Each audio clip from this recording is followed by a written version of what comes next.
Zéro émission le MAG, toute l'aventure du véhicule électrique Renault en images.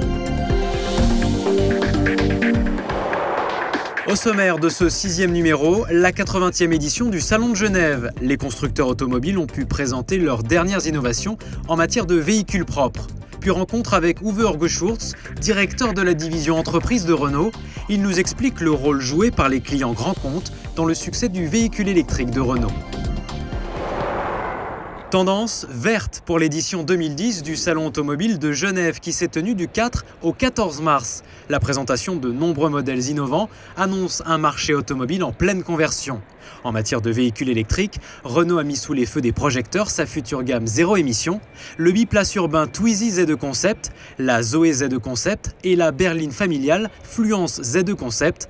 Une gamme accessible en location dans les grandes villes européennes dès le 3e semestre 2011, grâce à l'accord passé entre Renault et la société Europcar pour le préachat de 500 véhicules électriques. Le salon a aussi été l'occasion pour le groupe Schindler d'affirmer son engagement en matière d'écomobilité. Déjà partenaires, Renault et le fabricant d'ascenseurs ont signé un protocole d'accord pour l'achat d'une flotte de véhicules électriques. Schindler devrait tester les premiers modèles électriques avant la fin de l'année. Et les partenariats entre Renault et les entreprises, c'est le sujet du dossier du mois. Rencontre avec Uwe Orgeschurz, le directeur de la division entreprise, qui nous explique pourquoi le véhicule électrique est particulièrement adapté aux entreprises.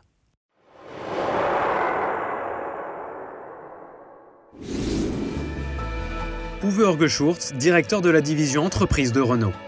Il est évident que les entreprises, ils ont un parcours de tous les jours assez homogène, c'est-à-dire ils font tous les jours un certain nombre de kilomètres. Ils rentrent au dépôt le soir, donc c'est important pour recharger le véhicule. Et ils font relativement beaucoup de kilomètres dans une semaine donnée, par exemple 100 à 120 km par jour. Ça fait quand même jusqu'à 500-600 km par semaine. C'est le contraire du particulier. Un particulier utilise le véhicule tous les jours de façon différente. Ça peut être 10 km un jour, 50 l'autre, ou en week-end carrément 200-300 km. L'investissement pour les entreprises pour acheter des véhicules électriques est assez limité. Déjà aujourd'hui, quasiment tous les clients louent les véhicules. Donc là, ça va être pareil. Ils vont considérer des véhicules comme un coût global par mois. Et ce coût global par mois ne va pas changer. Au contraire, il va même baisser.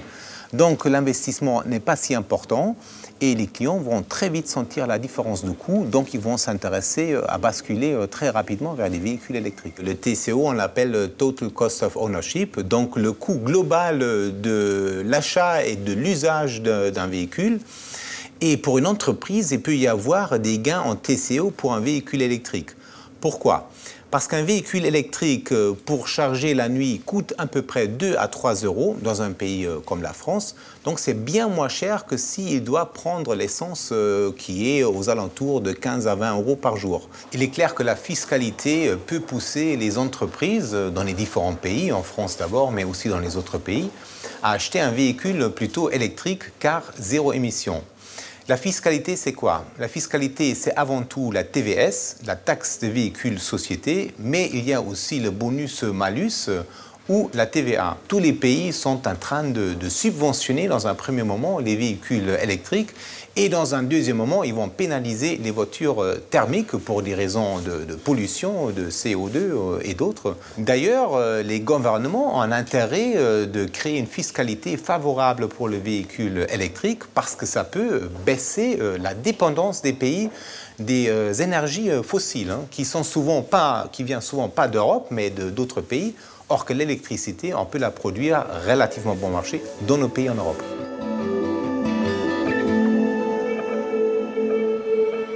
Retrouvez la suite de cette interview dans le prochain numéro du MAG.